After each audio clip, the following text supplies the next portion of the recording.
사도행전 12장 1절로 5절 말씀입니다. 우리 한 목소리로 함께 하나님의 말씀을 받들어 읽겠습니다. 그때 헤롯 왕이 손을 들어 교회 중에서 몇 사람을 해하려 하여 요한의 형제 야고보를 칼로 죽이니 유대인들이 이 일을 기뻐하는 것을 보고 베드로도 잡으려 할세 때는 무교절 기간이라. 잡음에 욕에 가두어 군인 내식인 내패에 맡겨 지키고 유월절 후에 백성 앞에 끌어내고자 하더라. 이에 베드로는 옥에 갇혔고 교회는 그를 위하여 간절히 하나님께 기도하더라. 아멘. 아멘. 관점 바꿔보기라고 하는 제목 가지고 하나님 말씀을 함께 나누기를 원합니다. 우리가 신앙생활 하면서 이해하기 힘든 일 가운데 하나는 똑같이 예수님을 믿고 하나님을 사랑하고 신앙생활을 하는데, 그런데 우리가 걸어가는 우리의 길이 너무나 다르다는 것입니다. 오늘 본문의 주인공은 야고보 사도하고 베드로 사도입니다. 야고보 사도와 베드로 사도가 오늘 본문의 주인공으로 나오는데요. 그런데 이 두 사도가 똑같이 유대인들에게 체포되어서 감옥에 갇힙니다. 그런데 야고보는 칼로 목베임을 받고 순교를 합니다. 그런데 베드로는 하나님이 천사들을 보내셔서 그들을 감옥에서 기적적으로 드라마틱하게 그들을 건져내시고 살게 하십니다. 한번 보세요. 똑같이 하나님을 섬기고 사도로 부름을 받았죠. 이 두 사도는 똑같이 어부 출신이고 그리고 주님께로 부름받았습니다. 나이도 비슷합니다. 두 사도는 똑같이 3년간 주님께 가르침을 받고 사랑을 받았습니다. 두 사도는 똑같이 사도가 되었고 성령의 권능을 받았습니다. 그런데 이 두 사도의 가는 길이 전혀 달랐죠. 전혀 달랐습니다. 왜 이 두 사도의 길이 이렇게 다를까요? 똑같이 예수 그리스도를 사랑하고 사도로 부름받아 쓰임받는데 이렇게 서로 다른 길을 가게 됐을까? 우리가 물론 주님이 그렇게 인도하시면 우리는 주님이 인도하신 길을 가는 거지만, 그럼에도 불구하고 우리가 답을 찾아볼 수 있어야 한다 하는 것이죠.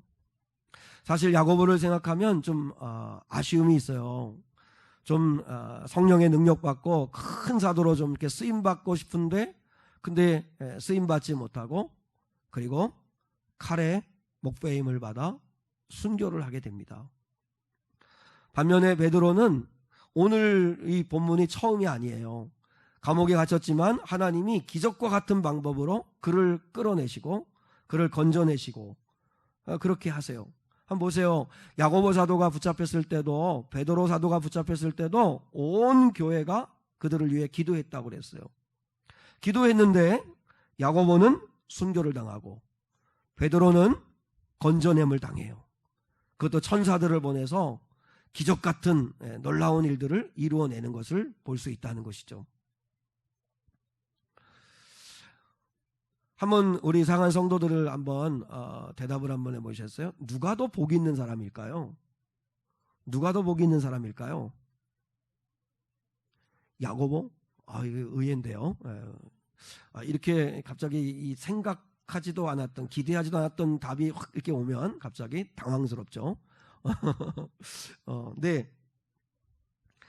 설교 시간이 아니면 왜 그렇게 생각하는지를 한번 내가 여쭙고 싶은데, 사실 야고보라고 말할 수 있는 사람이 많지는 않다고 생각을 해요. 이왕이면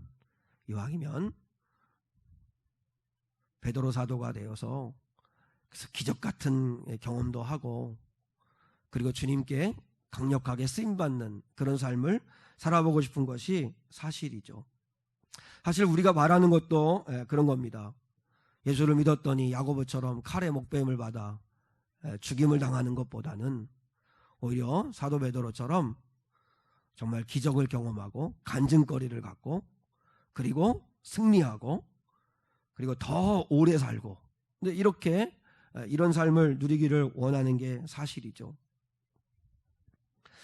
우리도 그렇게 베드로처럼 그런 경험을 하기를, 오늘 이 사건만 놓고 보면 그런 결과를 얻기를 원한다는 거죠. 그런데 기억을 해야 합니다. 관점을 바꿔야 봐야 한다는 거죠. 그래서 오늘 설교 제목이 관점을 한번 바꿔보자 라고 하는 것인데, 사실 우리가 왜 베드로가처럼 기적도 경험하고 좀 더 오래 살고 더 능력 있게 쓰임받는 그런 길을 갔으면 좋겠다 하는 마음을 갖냐면, 그게 어떻게 보면 이 땅의 관점으로 보기 때문이라는 거죠. 이 세상의 관점으로 보기 때문에. 그럼 하늘의 관점으로 한번 볼까요? 하늘의 관점으로, 천국의 관점으로 한번 볼까요? 우리는 천국을 믿는다고 합니다. 아멘이십니까? 이 땅이 전부가 아니라 하나님이 예비하신 영원한 생명을 누리는 하나님의 나라가 있음을 믿으십니까? 하나님을 믿지 않는 사람들, 예수를 믿지 않는 사람들은 그들의 영혼도 영원히 죽지 않고 영벌에 처해지는 것입니다. 그리고 우리는 영원한 생명을 얻어 하나님의 나라에 영원히 살게 되는 것입니다. 그렇기 때문에 우리가 영생을 믿는다면, 그리고 또한 천국을 믿는다면, 천국의 관점으로 보면 야고보가 훨씬 더 복받은 사람이죠.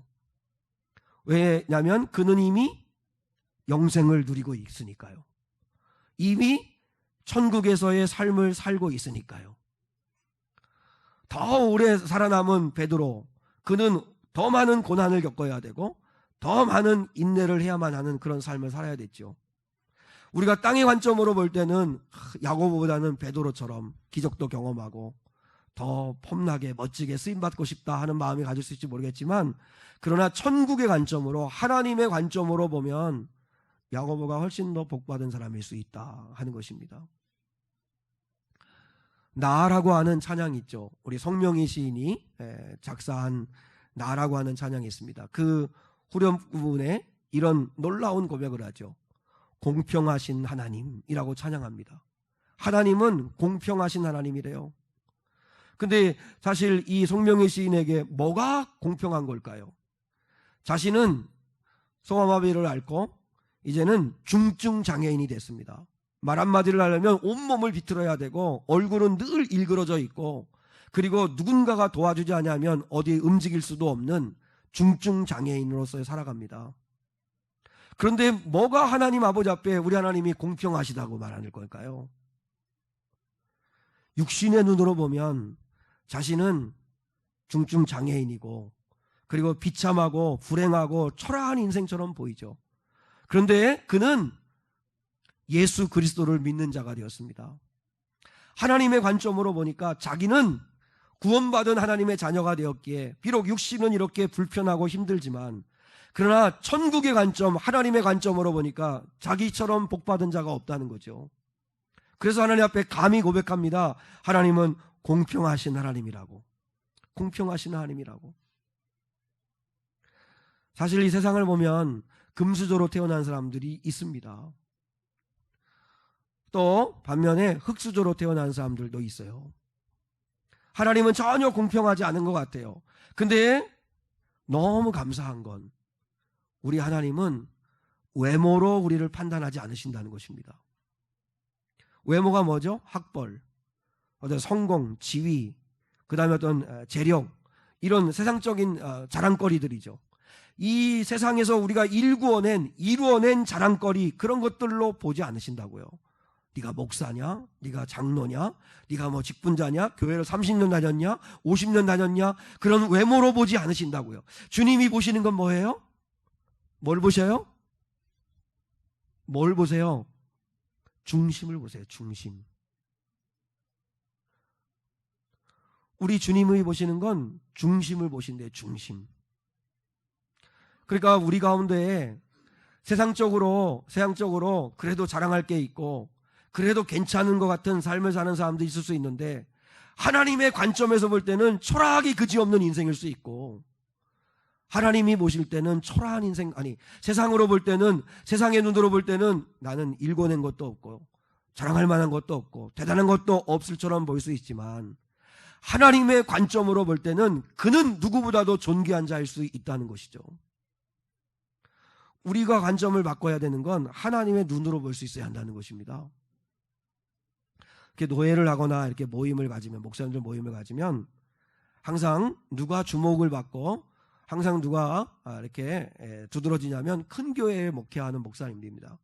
물론 뭐 돈도 많이 협조도 하고 뭐 여러 가지 큰 일을 감당하다 보니까 그런지 모르겠지만 항상 대화의 주제는 큰 교회, 또 큰 교회 목사님이 어디 가든지 대접을 받고 또 이렇게 인정을 받습니다.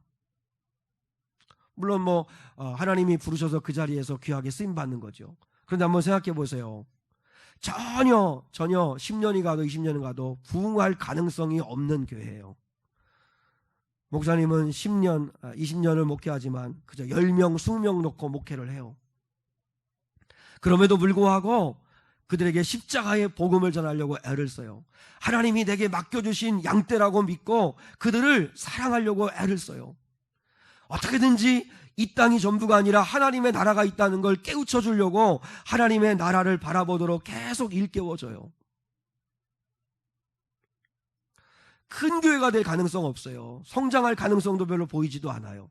그럼에도 불구하고 한번 생각해 볼까요? 큰 교회를 담임하는 목사님과 이 작은 교회를 담임하는 목사님이 하나님 아버지 앞에 섰을 때 평가는 전혀 다를 수 있어요. 이 땅에서는 큰 교회 목회자님이 대접받고 막 주목받고 그리고 또한 뭐 섬김을 받을 수 있지 모르겠지만 하나님 아버지 앞에 섰을 때는 누가 큰 자인지 그분 앞에 서봐야 알아요. 그리고 그런 주님의 마음을 가지고 목회한 작은 교회 목사님이라 할지라도 그분을 하나님은 존귀하게 여겨주실 거라고 저는 믿어요. 우리가 오늘 가져야 할 건 하나님의 관점으로 바라보는 훈련을 하는 거예요. 이 땅의 눈, 이 땅의 것으로 바라보는 게 아니라 하나님의 눈으로 바라볼 수 있는 눈을 갖는, 그래서 오늘 예배를 통해서 하나님의 눈을 갖는, 하나님의 관점으로 바라볼 수 있는, 하나님의 관점으로 바라보면 베드로는 베드로대로 영광을 돌리는 거지만 그러나 크게 쓰임받지도 못하고 칼에 목베임을 받아가지고 정말 너무나 허망하리만큼 죽임을 당하는 야고보는 야고보대로 놀라운 하나님 앞에 영광 돌리는 삶이었다는 걸 우리가 깨달을 수 있어야 한다는 것입니다. 관점을 바꿔보는 것, 그게 무엇보다도 중요한 것이라는 거죠. 성경에 보면 두 개의 길이 있습니다. 성경에 하나님의 사람들로 쓰임받은 사람들이 걸어갔던 길들을 비춰보면 두 개의 길이 있어요. 하나는 제목을 이렇게 붙였는데 정복자의 길, 하나는 선지자의 길, 이 두 길이 있습니다. 정복자의 길은 어떤 길일까? 이 땅에서 하나님이 그를 높이심으로 말미암아 성공한 삶을 통해서 하나님께 영광 돌렸던 사람들의 삶이었습니다. 정말 이 세상에서도 정복자와 같이 정말 크게 쓰임받은, 그래서 파워를 가지고 힘을 가지고 쓰임받은 사람이라고 할 수 있죠. 대표적인 사람이 누가 있을까요? 요셉. 아브라함, 이삭도 마찬가지지만 그들이 거부가 됐죠. 그죠? 그리고 요셉입니다. 히브리 노예로 붙잡혀갔던 초라한 인생이었는데, 그런데 하나님이 그 과정 속에서 역사하시고 섭리하시고 이끄셔서 결국은 애굽의 총리가 돼요. 이집트라고 하는 지금은 정말로 이렇게 작은 나라, 힘이 없는 나라가 됐지만 예전에 그 이집트는 정말 막강한, 애굽이라고 하는 막강한 나라였는데 그 막강한 나라의 2인자가 돼요. 그래서 그 일대에 이스라엘뿐만 아니라 뭐 모압, 암몬, 뭐 그리고 어떤 시리아, 뭐 블레셋, 그 일대의 모든 사람들이 그 요셉 때문에 먹고 살게 되는 놀랍게 쓰임받은 하나님의 위대한 자가 돼요. 또 모세, 광야 40년 동안 이스라엘 백성을 이끄는 가운데 200만을 이 광야에서 이끄는 가운데 엄청난 기적들을 행하는 위대한 지도자예요. 다윗 보세요. 하나님 앞에 쓰임받은 자로 골리앗을 때려 눕히고, 그리고 또한 이스라엘의 왕이 되어서 지금까지도 존경받는 위대한 왕으로 쓰임받았어요. 다니엘, 바벨론에 나라를 잃어버리고 그 붙잡혀갔지만 어린 나이부터 하나님을 경외하리라, 하나님을 섬기리라 하는 뜻을 바로 정하고, 그리고 하나님을 경외했던 다니엘을 하나님이 높이셔서 바벨론 나라의 총리가 되게 하세요. 이렇게 세상 속에서 하나님의 사람들이 이렇게 성공하고 높임으로 말미암아 하나님을 영화롭게 하는 길을 걸어갔던 사람들을 우리는 정복자의 길이라고 이야기할 수 있어요. 사실 우리는 이런 길을 가고 싶죠. 근데 반면에 정복자의 길을 갔던 사람들의 숫자보다 더 훨씬 더 많은 길을 걸어갔던 사람, 하나님의 사람들이 있는데 그게 선지자의 길이에요. 선지자의 길은 하나같이 주님 때문에, 하나님 때문에 고난받는 길이었어요. 이사야 선지자는 톱으로 썰려서 죽임을 당한 사람이에요. 예레미야는 하나님의 말씀을 전했다는 이유 때문에 돌에 맞고요, 감옥에 갇히고요, 온갖 손가락질 받고 조롱받고 멸시받고 선지자로서 대접받기는커녕 늘 순환을 당하는 선지자였어요. 오죽하면 눈물의 선지자겠어요. 눈물의 선지자. 에스겔은 원래 제사장 출신이에요. 예루살렘에서, 이제 예루살렘 성전에서 제사장으로 한번 쓰임받고 싶은 간절한 마음이 있었는데 나라가 망함으로 말미암아 포로로 잡혀가가지고, 그래서 그발강가에서 강제 노동하면서 꿈도 잃어버리고 초라한 인생을 살아가는 자였는데 거기서 예언자로 부름받아가지고, 그래서 그들에게 꿈을 주고 소망을 주는 메시지를 전하는데, 에스겔은요, 아내가 죽어도 울지를 못해요. 왜요? 예언의 메시지를 전하려고 하나님이 특별히 명령하셔가지고 아내가 죽어 사랑하는 사람을 잃어버려도 울지 못하는 그런 고난의 길을 걸어가요. 호세아, 인생에서 가장 기쁜 것이 결혼인데 하나님이 중매서져가지고 아내를 얻었는데 불륜녀예요. 고멜이라고 하는 불륜녀. 결혼생활, 가정생활이 엉망이 되죠. 힘든 길을 가죠. 그리고 12사도들 다 순교하죠. 다 고난을 받아요. 보세요. 이 선지자의 길을 걸어갔던 사람들은 예수 때문에 고난받고 힘겨워요. 지금도 이름도 밑도 없이 이 한국 땅에 살면 잘 먹고 잘 살 사람들인데, 그런데도 불구하고 주님을 사랑하는 마음 가지고 멀리 타국에 나가지고 주의 복음을 증거하여 십자가 때문에 고난받는 선교사들 얼마나 많아요. 다 선지자의 길을 가는 사람들이에요. 그런데 우리는 정복자의 길, 이 순교자, 이 선지자의 길, 이 두 길이 우리 앞에 있는데 어떤 길로 하나님이 인도하실지 모르겠어요. 뭐 교차될 수도 있고, 뭐 어떤 길로 인도하실지 모르겠지만 중요한 게 뭘까요? 중요한 건 하나님 정복자의 길을 가고 싶어요 하고 고집내세울 것도 없고, 선지자의 길을 가고 싶지 않아요 하고 기도할 것도 없고, 우리는 부름받은 대로 가는데 중요한 건 중심을 보시는 하나님 아버지 앞에 믿음의 선한 싸움을 싸워 그분께 영광 돌리는 거죠. 우리의 사명은 영광 돌리는 거예요. 부르신 대로, 부르심 받은 대로 주님이 선지자의 길을 가라면 그 길을 가고, 또 정복자의 길을 가는 길은 사실 또 위험 요소가 많아요. 왜냐하면 성공해서 믿음 지킨다는 게 어렵거든요. 그럼에도 불구하고 끝까지 그 자리에서도 변질되지 아니하고 믿음을 깨끗이 지킨 자들이 있어요.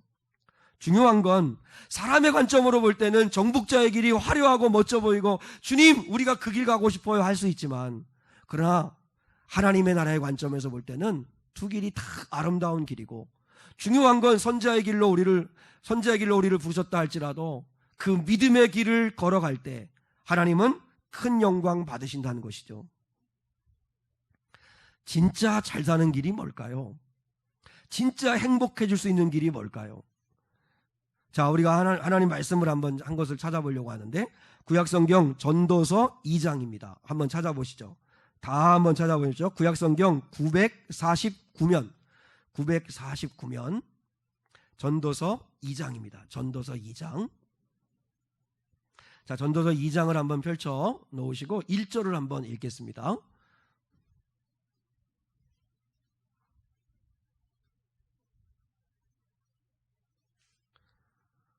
예배를 드릴 때마다 성경책을 꼭 가지시고, 그래서 꼭 펼치시고 보시고 따라하시고 적극적으로 예배를 해야 믿음이 자랄 수 있어요. 꼭 그렇게 하시면 좋겠어요. 자, 전도서 2장 1절 같이 한번 읽겠습니다. 시작. 나는 내 마음에 이르기를, 자, 내가 시험 삼아 너를 즐겁게 하리니 너는 낙을 누리리라 하였으나 보라, 이것도 헛되도다. 자, 오늘 본문에 보면 이 전도서는 솔로몬이 썼죠. 다윗의 아들 솔로몬이 썼습니다. 근데 솔로몬이 내가 어떻게 살아야 행복할 수 있을까? 내가 어떻게 살아야 참 기쁨을 누리며 살 수 있을까? 어떻게 사는 게 잘 사는 인생일까?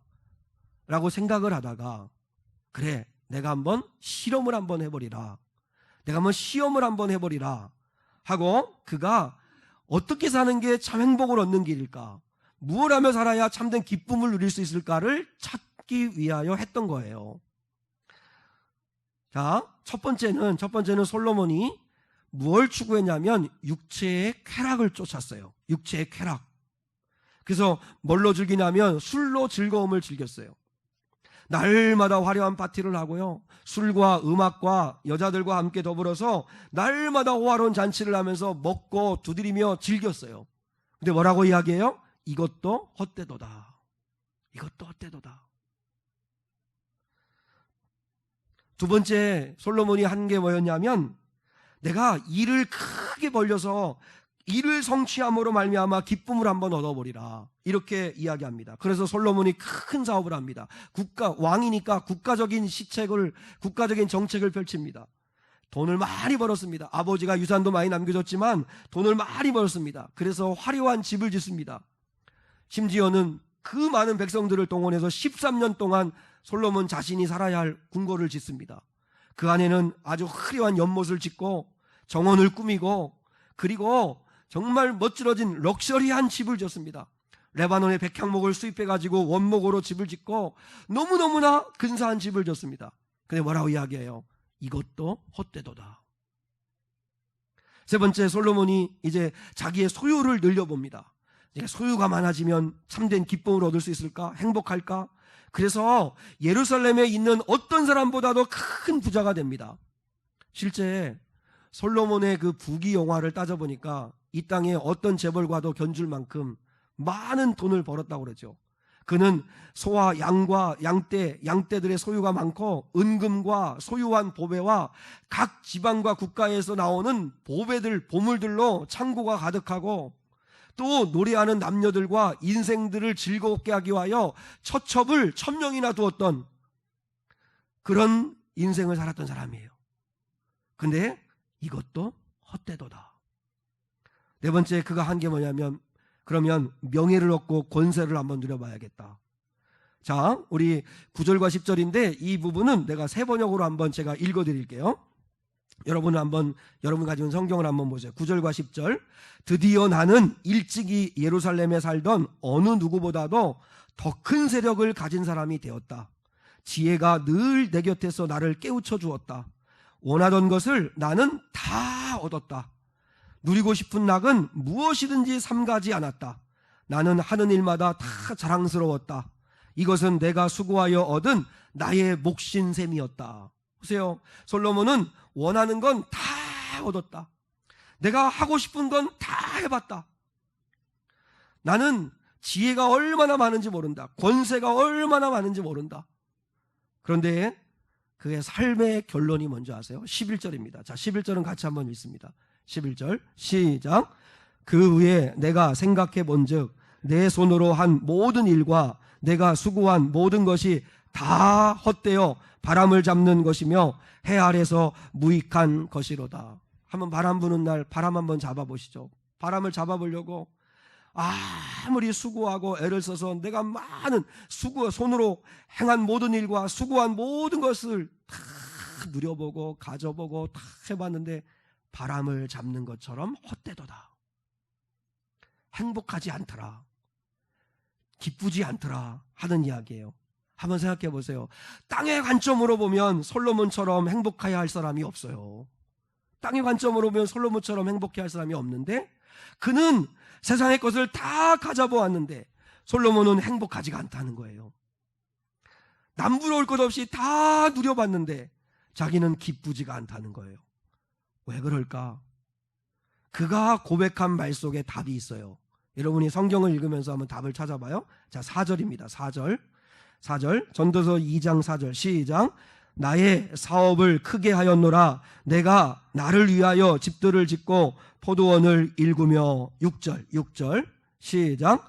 나를 위하여 수목을 기르는 삼림에 물을 주기 위하여 못들을 팠으며. 자, 7절 시작.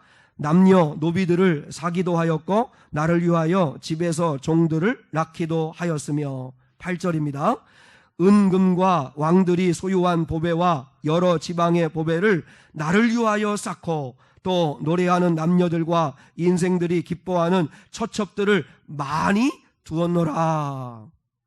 자, 세상적인 관점에서는 누구보다도 가장 행복하다고 말해야 되고 가장 기쁘다고 말해야 되고 가장 즐겁다고 말해야 될 솔로몬이 모든 것이 헛되다, 바람을 잡는 것 같다, 기쁘지 않다, 행복하지 않다, 이렇게 될 수밖에 없었던 이유가 뭘까요?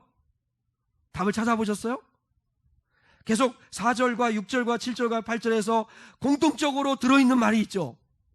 나를 위하여입니다. 나를 위하여의 인생을 살게 되니까 행복하지가 않더라는 거예요. 즐겁지가 않더라는 거예요. 세상은 계속 우리에게 요구합니다. 너 자신을 위해 살아라. 네 자신의 행복을 추구하며 살아라. 일주일간 수고했으니까 이제는 누려라.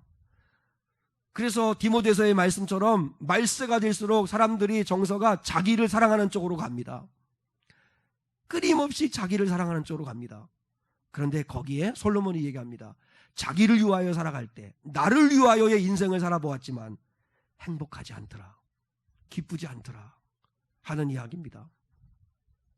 2019년도면 작년이잖아요. 작년에 유엔에서 국가별 행복지수를 발표했습니다. 2019년 올해 상반기에, 작년 상반기에 유엔사나 자문기관인 SDSN에서 2019년 국가별 행복지수를 발표했는데, 뭐 다른 거 다 차지하고 두 가지를 우리가 주목해야 할 게 있는데, 하나는 뭐냐면 우리 한국은 54위로 중상위권이었다라고 이야기합니다. 그런데 이제 그 여러 가지 항목이 있을 거 아니에요. 이 행복지수를 나누는 그 항목들이 이렇게 있을 텐데, 그 가운데 대단히 주관적인 항목이 하나 있는데, 그게 뭐냐면 긍정적 정서란과 부정적 정서란이라는 게 있습니다. 긍정적 정서라는 게 무슨 말이냐면, 어떤 사건을 만나거나 어떤 사람과 관계를 맺거나 어떤 위기를 만났을 때 문제를 풀어갈 때 긍정적으로 그걸 풀어가는 정서가 긍정적 정서고, 그 다음에 부정적 정서는 말 그대로 부정적으로 대하는 거예요. 사람을 대할 때도 부정적이고, 무슨 사건을 만나면 부정적으로 대하고, 그 다음에 무슨 관계를 풀 때도 부정적으로 풀려고 하고. 그런데 이 부정적 정서 지수가 대단히 낮더라는 거예요, 우리 한국의 사람들이요. 그러니까 우리가 대부분이 너무 부정적이라는 거예요. 긍정적으로 좀 바라보고 좀 대하고 이렇게 해야 되는데, 자녀 교육을 하든 뭘 하든 너무나 이렇게 경쟁 국가이다 보니까 그런지 몰라도 너무 부정적 지수가 심하더라는 거예요. 그러니까 한 가지 깨달을 수 있는 게 뭐냐면, 행복을 깎아먹는 게 뭐냐면 부정적 태도, 부정적인 태도가 우리 행복을 깎아먹더라 하는 거였고요. 또 하나 참 재밌는 게 뭐냐면, 그동안 국가별 행복지수 하면은 단연 1위를 달렸던 나라가 어느 나라죠? 여러분 아십니까? 세상과 담 쌓고 사세요. 부탄이었죠. 부탄이라고 하는 나라가 그동안 몇 년간 수년간 1등이었는데 2019년 작년에 행복지수를 조사했는데 95위로 급격하게 떨어졌습니다. 이유가 뭐냐 하는 걸 조사해봤어요. 이유가 뭔가 하는 걸 봤더니 1위라고 이야기할 때 그때는 다른 비교하는 대상이 없었다고 그래요. 왜냐하면 이 부탄이라고 하는 나라가 폐쇄적인 국가이기 때문에 다른 나라와 다른 사람들과 교류하지 않다 보니까 주관적으로 우리 안에 지금 살아가는 삶의 자리에서 나는 행복해 라고 이야기해서 단연 1위를 계속 달렸는데, 놀라운 건 다른 국가하고 비교하기를 시작하면서 행복지수가 뚝 떨어졌다는 거예요. 여러분, 행복을 깎아먹는 두 번째 이유가 뭐냐면 비교한다는 거죠. 비교한다는 거. 부정적으로 대하고 끊임없이 시기하는 쪽, 남과 비교하고, 남과 비교하면 나는 불행하다고 생각하고 열등감에 시달리고, 그게 부탄이 그런 경우라는 거예요. 2위에서 갑자기 95위로. 왜냐하면 비교해서 다른 국가하고 생각해보니까 우리는 너무 불행하네 하는 마음 때문에 뚝 떨어졌다는 거죠. 세상이 아무리 행복을 추구하지만, 그래서 나를 위하여 행복을 추구하지만, 솔로몬이 뭐랍니까? 나를 위하여 다 해봤는데 행복하지 않더라. 그런데 그의 아버지 다윗은 그렇지 않습니다. 그의 아버지 다윗은 솔로몬에 비하면 고난도 많고 어려움도 많았는데도 불구하고 감사하다, 기쁘다, 하나님을 찬양한다, 여호와가 나의 목자이신 나는 부족함이 없다, 계속 노래해요. 어떻게 그는 그렇게 행복할 수 있었을까? 나를 위하여의 인생이 아니라 주를 위하여의 인생이었기 때문이라는 것입니다. 주를 위하여. 아멘도 안 하시는데. 그러니까 우리가 정말 행복하려면 주를 위하여의 인생이 돼야 되고, 그리고 나보다는 남을 위한 인생을 살아갈 때 행복한데, 주를 위하여의 인생은 주님으로부터 참된 행복과 기쁨을 얻어야 한다는 것입니다. 자, 우리 시편 4편을 한번 찾아보죠. 시편 4편. 우리 전도서보다 앞으로 가시면 됩니다.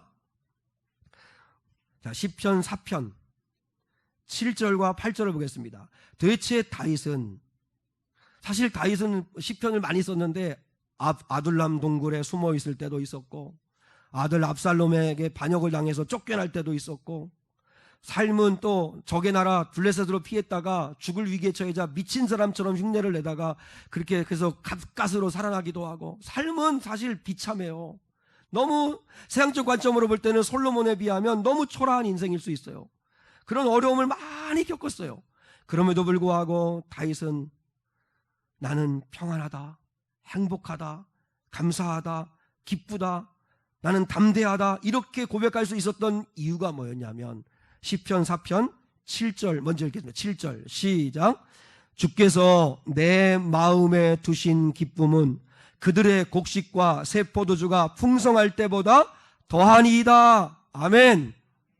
솔로몬이 추구한 삶의 행복은 뭐였어요? 7절의 하반절이었어요. 곡식과 새 포도주가 창고에 넘치면 행복할까? 내 소유가 많으면 행복할까? 명예가 많으면 행복할까? 그래서 7절의 하반절을 추구했는데 행복하지 않더라는 거예요. 근데 다윗이 추구한 행복은 뭔지 아세요? 주께서 내 마음에 두신 기쁨. 할렐루야. 주님이 주신 기쁨. 주님이 주신 기쁨. 이게 있었다고요. 주님이 주시는 기쁨. 순종할 때, 하나님 말씀을 순종할 때, 하나님을 예배할 때, 주님 앞에 나가 기도할 때 그분이 주시는 기쁨, 그분이 주시는 행복, 그분이 주시는 소망이 있었더라는 거예요. 자, 8절도 한번 보시죠. 8절 시작. 내가 평안히 눕고 자기도 하리니 나를 안전히 살게 하는 이는 누구세요? 오직 여호와이시니이다.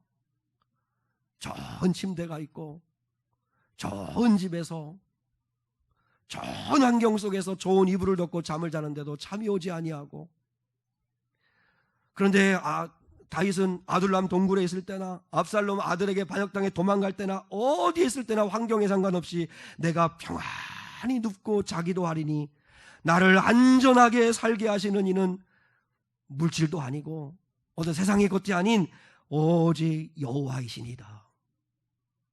하나님이 주신 기쁨, 하나님이 주신 기쁨. 제가 마지막 하나 저희 어머니 이야기 하나 하는 것으로 말씀을 마무리하려고 합니다. 저희 어머니의 행복은 아들인 저와 함께 이렇게 차를 타고 여행하는 게 저희 어머니의 행복입니다. 물론 멀리 여행 간다는 뜻이 아니고 뭐 가까운 시장을 가든, 그래서 저희 집사람이 얼마나 좋은 사람인지 그걸 어머니가 아시니까, 그래서 이렇게 세 사람이 같이 이렇게 어디를 가게 되면 앞자리, 옆자리를 저희 어머니한테 양보합니다. 그러면 눈치도 없는 우리 어머니는 그 앞자리에 앉아가지고 되게 좋아하세요. 이렇게 아들하고 이렇게 둘이 나란히 이렇게 앉아서 이렇게 얘기하면서 가는 걸 되게 좋아하세요. 근데 이제 어느 날 이제 치과에 모시고 왔다가 이렇게 돌아오는 길에 여러분 세종시에 가면 내판이라는 곳이 있습니다. 내판이라는 곳이 있는데 그 내판 기차역을 이렇게 지나오는데 저희 어머니가 이런 이야기를 하세요. 여기만 지나가면 네 큰형 상길이 생각이 나, 이런 이야기를 하세요. 이제 저에게는 큰형이 하나 있었는데, 이제 상길이라고 하는 큰형이 하나 있었는데 5살 때 한약을 잘못 먹어서, 옛날에 그런 일이 많았잖아요. 약을 잘못 먹고 그래가지고 정신지체아가 된 거예요. 그래서 똘똘하게 잘 자라던 예쁜 아들이 갑자기 정신지체가 돼가지고 동네만 다니면서 막 행패를 이렇게 사고를 치고, 그리고 이 아이가 집을 나가면 집을 찾아오지를 못할 만큼 이렇게 중증인 정신지체를 앓게 되었어요. 근데 13살 때 저녁 때가 됐는데도 이 아이가 돌아오지를 않는 거예요.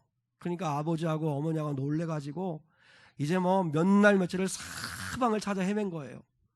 근데 뭐 도저히 찾을 길이 없는 거예요. 하루가 가고 이틀이 가고 사흘이 가니 얼마나 애가 타겠어요. 근데 일주일이 지났을 쯤에서 그 내판역에서 달리는 기차에 13살쯤 된 남자아이 하나가 기차에 치여 죽었다는 이야기를 전해 들은 거예요. 그러니까 뭐 정신없이 이제 달려가 본 건데, 이미 뭐 공동묘지에다가 그 시신은 뭐 다 일그러졌을 거 아니에요. 달려온 기차에 치였으니까. 그래서 이 시신은 다 수습해가지고 공동묘지에다가 묻어버리고, 그리고 이제 이렇게 유품이지만 입었던 옷하고 뭐 이렇게 찢긴 옷하고 이렇게 있는데, 근데 신발이 없더래요. 그 아이가 죽었는데 그 당시에 맨발이더래, 맨발. 그러니까 일주일을 맨발로 헤맨 거예요. 그 아이는 큰 일주일을 막 헤맸으니 어머니가 그 아이를 이렇게 이제 유품을 이렇게 보고 하면서 일주일 동안 맨발로 집을 찾지 못해가지고 사방팔방을 헤매고 다녔을 그 아이를 생각하니까 억장이 무너지는 거죠. 얼마나 마음이 아프겠어요. 그래서 여기를 지나갈 때마다 그 아이가 생각이 난다고 이제 그렇게 이야기를 하세요. 그리고 저희 아버지가 이렇게 노름을 하셔가지고 재산을 다 탕진하셨어요. 제가 어릴 때 기억나는데 짙은 화장을 하고 하신 그 아주 이렇게 세련된 옷을 입은 남자 여자 이 빚쟁이들이 쫓아와가지고 날마다 우리 아버지를 잡고 집안 막 이 살림을 둘러엎고 막 이렇게 빚 갚으라고 막 독촉했던 그런 기억이 나요. 근데 이제 아버지는 피해야 됐고, 그리고 객지로 가셔가지고 이제 돈을 벌어야 되기 때문에 멀리 가셔가지고 사남매를 혼자 악착같이 키우셨어요. 그러면서 이제 저희 어머니가 이렇게 얘기하는 거예요. 옛날을 이렇게 떠올려 보면 어떻게 살아냈는지를 모르겠다고.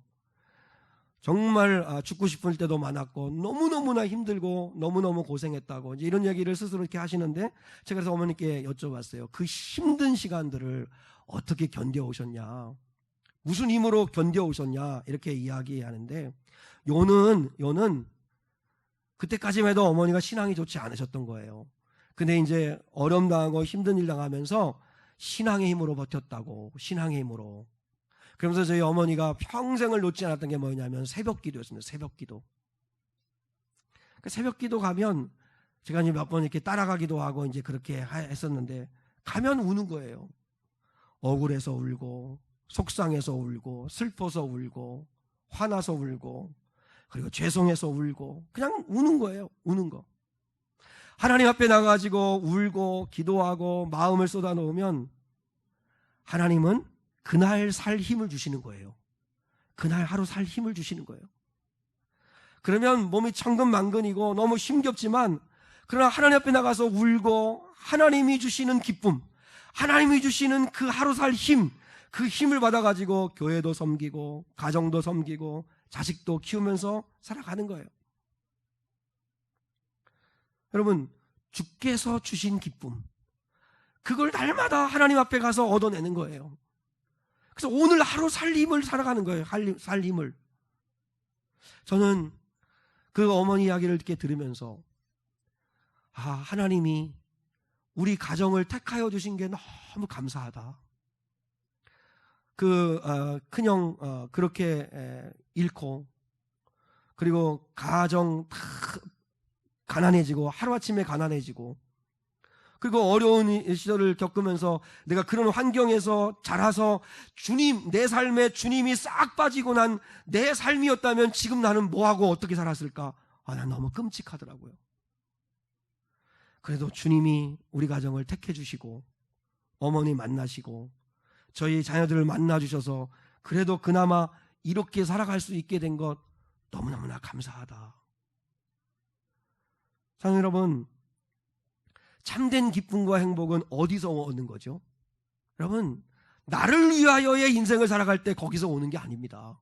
솔로몬이 다 해봤다고 얘기하잖아요. 그런데 어디서 오냐면 주를 위하여의 인생을 살아갈 때 거기서 오는 거예요. 주님이 주시는 기쁨. 다윗이 버틸 수 있었던 건 주님이 내 마음에 두신 기쁨, 그 기쁨의 힘으로 버틴 거예요. 그 힘으로 살아가는 거예요. 이 세상은 끊임없이 이 땅에 행복이 있다고 하고요, 이 땅의 것을 누려야 된다고 하고요, 너 자신을 위해 살라고 이야기하지만 사랑하는 여러분, 우리는 하늘의 관점을 가지고 살아야 합니다. 하늘의 관점을 가지고 살면 야고보는 엄청나게 복받은 사람인 것처럼 우리가 하나님이 야고보의 길로 인도하시든 베드로의 길로 인도하시든 정복자의 길로 인도하시든 선지자의 길로 인도하시든 상관없어요. 하나님은 외모를 보시는 분이 아니고 중심을 보시니까 그분 앞에서 우리가 믿음의 선한 싸움을 싸우면, 그러면 나는 하나님의 관점에서 볼 때는 큰 자요, 이긴 자요, 영광 누린 자가 되니까 염려할 게 없어요. 어떤 길로 인도하시든지 비교 불가해요. 각자의 자리에서 하나님께 영광을 돌리시면 돼요. 사랑하는 여러분, 관점을 바꾸세요. 이 땅의 관점으로 보지 마세요. 우리 사랑하는 권사님들이나 우리 성도들 가운데도 땅의 관점으로 보면 초라하고 내세울 것도 없고 그럴 수 있지만, 그 중심이 주님을 향해 있고 주님과 잇대어 있다면 그는 주님 앞에 큰 자예요. 그러나 이 땅에서 좀 다른 사람들이 볼 때 부러움의 대상이 되고 뭔가 이룬 사람이고 그럴지라도 하나님과 중심이 잇대어 있지 아니하면 그는 하나님 앞에서는 너무나 초라한 인생이에요.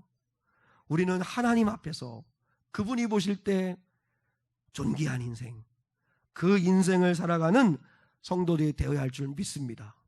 눈을 들어서 여러분의 관점을 바꾸시는 은혜가 있기를 주님의 이름으로 축복해요.